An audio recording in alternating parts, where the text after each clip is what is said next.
Well, my dear friends, we are spring here and beautiful weather, sunny weather, a little bit of wind.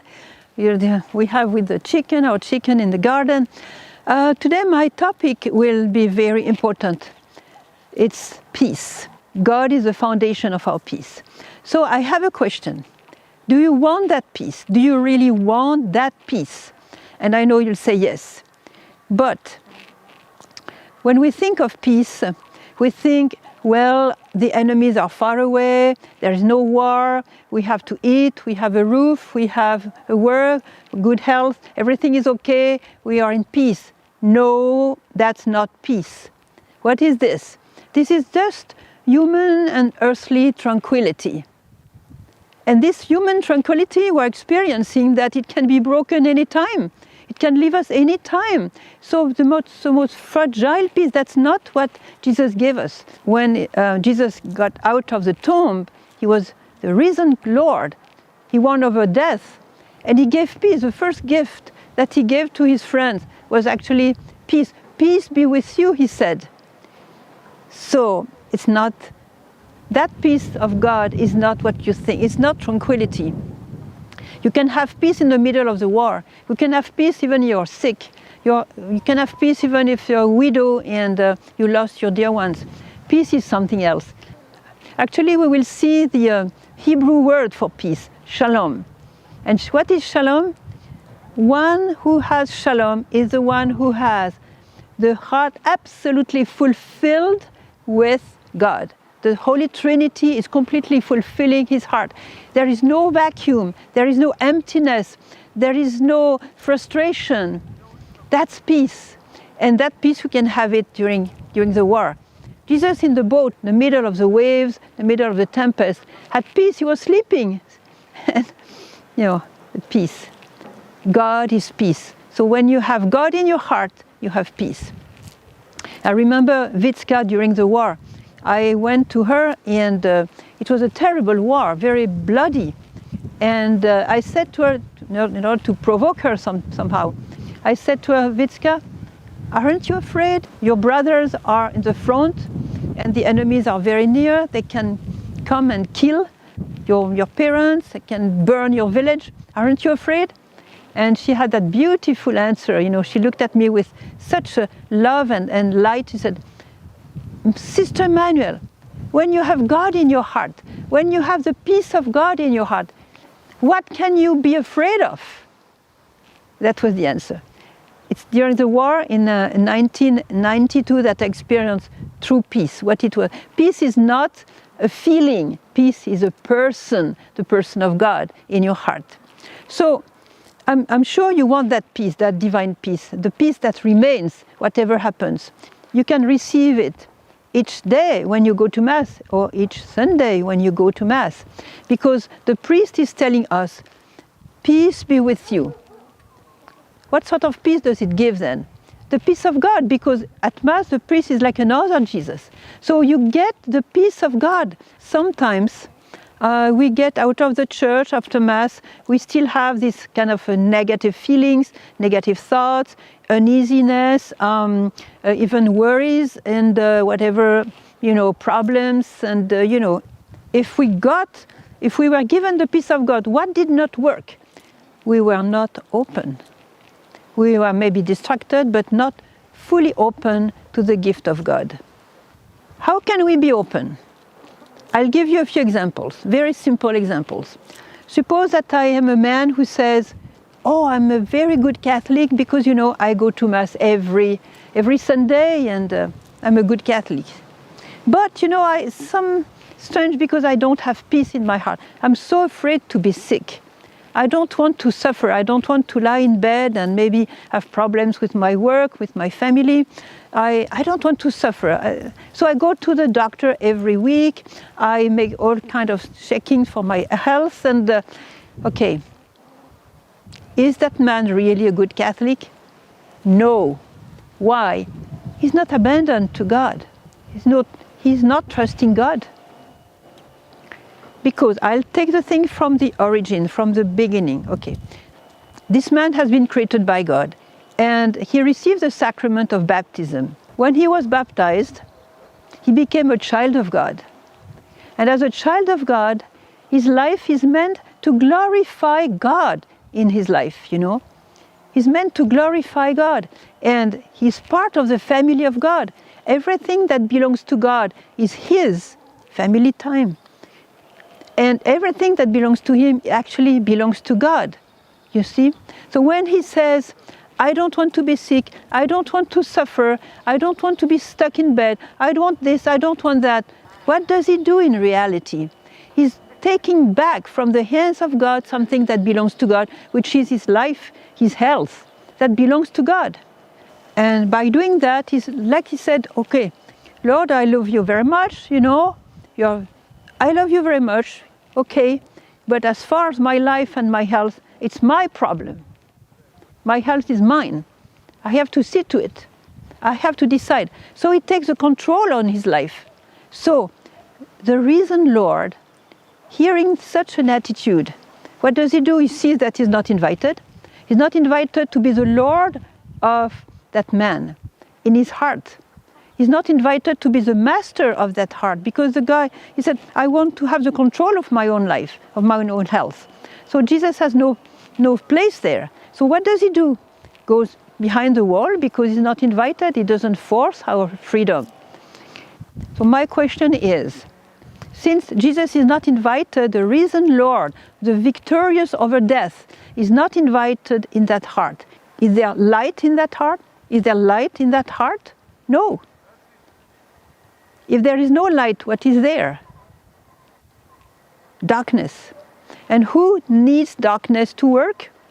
The demons. They're always in search of darkness, a place of darkness to dwell. Always. And this man, without realizing, chasing out the risen Lord, inviting these demons are eating up the heart. Like this. This man is very surprised not to have peace, but he made his own misery. But if this man decides to be converted and to welcome Jesus in his heart, to welcome the risen Lord, the victorious, the master of his life, the creator of his life, invite Jesus, what does he say? He changes his attitude and will say, Lord, you know, the goal of my life is to glorify your name. So if you want me to glorify your name with a good health, fine, give me a good health. But if ever you have another plan for me, it's okay with me, because you know, whether I'm in a good health or not, I can always glorify your name. Even if I'm sick, I can always glorify your name. So please, you choose, because I'm your child. I trust in you, Jesus. I trust in you in everything you decide for me. That moment, this person gets the peace of God, because he invites God to be the master, to be the leader, to be to have the control of his life. He lays his life into the hand of Jesus. Jesus, I trust in you. You see the difference? The first one has no peace, the second one has peace. Let me give you another example, very common. I say, well, I'm a good Catholic. I go to Mass every Sunday, and you know what? I am very rich. I'm so rich you can't imagine how rich I am. And now that I'm retired, I can do everything I want with my money, because this money, you know, I earned it. I didn't steal it. I earned it and it's mine. I want to do what I want with it. It's mine. It's my money. No peace. Why? Because saying it's mine, it's my money, I want to do what I want, finished. Peace is over. Because Jesus sees that he has no place there, cannot be the master in the life of this man. So he goes behind the wall to let this man free, you know, to decide he's free. But he's not there in that heart. And not being there, there is no light. And there is no light, there is darkness. And if there are darkness, there are the little demons eating up. And that man has no peace. He's very rich, he can buy everything he wants, but inside, misery, emptiness, frustration, there are no peace, you know. And this is the case of so many people in this world. They want to do what they want with their goods. It's mine, it's my freedom, fine. but if you want peace, it's another way. So this man can change his mind and said, Lord, I've got good news for you. You know what, Lord? You see the money I have in the bank? Thanks to you, Lord. I earned it because you gave me the health and a good job. So thanks to you, I earned that money. But you know why? Since I'm your child, Lord, this money is totally yours. Totally yours. Do with it what you want. I know you will not abandon my family and that we'll be starving. I know you're good. But if you want to use that money, use it the way you want, because everything that is mine is yours. See to it, Lord. Abandon my goods to your hands. Show me what I have to do with it. From that moment, the guy is free. Freedom of heart. And instead of having these little enemies, eating up from inside his heart, he has invited Jesus inside as a risen Lord, and all this light of the resurrection, the light of the Holy Spirit comes into his heart, and he's happy. He has the true peace, a peace that no one can remove from him because it's divine peace. You see the difference between divine peace and having everything we need and this human kind of tranquility. You know, if peace could be sold in a market, that will be, everybody would rush to buy that. But it's free, and the true peace is free. St. Paul says, the peace of God that is above every understanding. It's a treasure. It's a treasure that we dream to have, and we seek peace where it gets lost, in the material world, in the human things, in our affectivity, and this is the wrong thing. All these things are means to get to God, but it's not the goal. So I give you a last little example. Suppose I am a good Catholic, I go to Mass every Sunday, and I forgive everyone among my enemies, except my wife, because she doesn't deserve my forgiveness. She has been too far in harming me, and there is no way that I forgive her. No peace. This person will never have peace of God, because there is that bitterness, there is that rancor, there is that rage against a person, lack of pardon, and so Jesus cannot inhabit that heart, because this person takes into his hand his bitterness as his own good, because he justifies to have that. It's his good. It is his possession, this bitterness. He thinks that he has a right to have that, but it's a block against the presence of Jesus.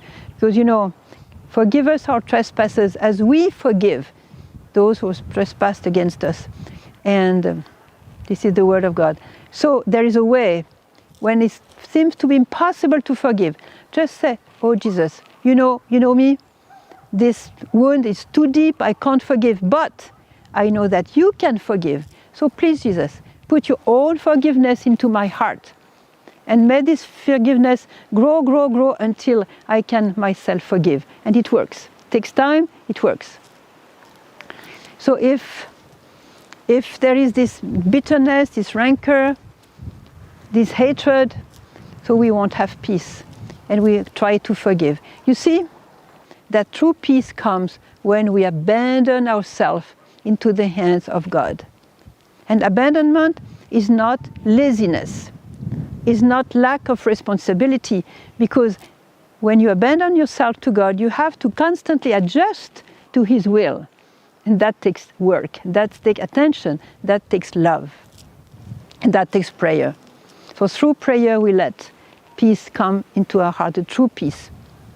I want to help you check your own heart today, if you can permit me. I'd like to compare a human soul with a castle, taking the image of Saint Teresa of Avila. In that castle, let's say there are several rooms, several chambers, and each room represents something important for our life.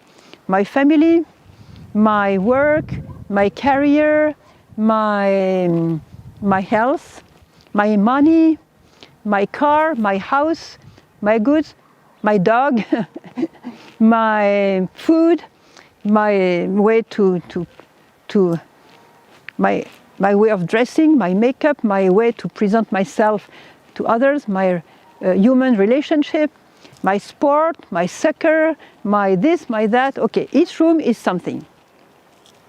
Now, shall we ask ourselves, is Jesus the one who has been invited in those rooms?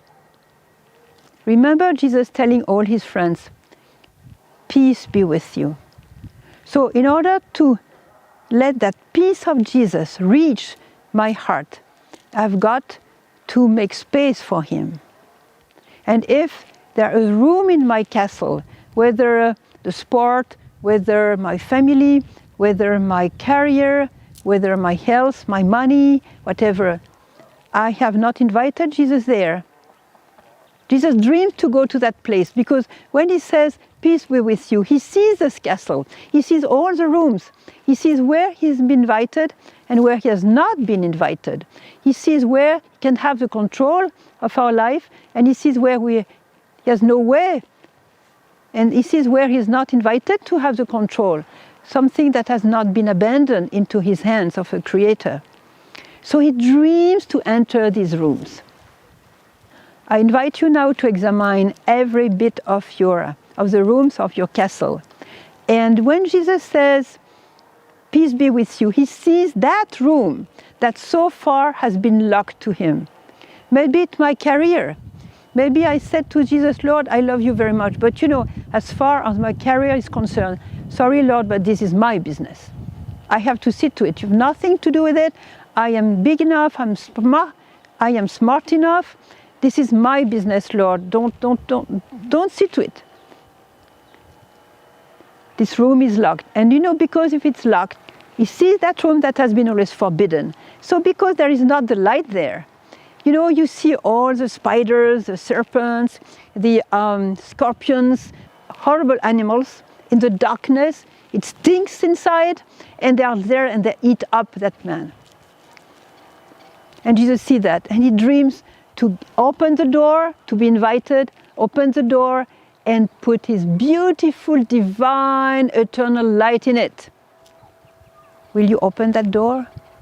So we will ask Our Lady to make a collection of all our keys and chains and locks and all these big things that we have been using unconsciously also to prevent God to come into our heart.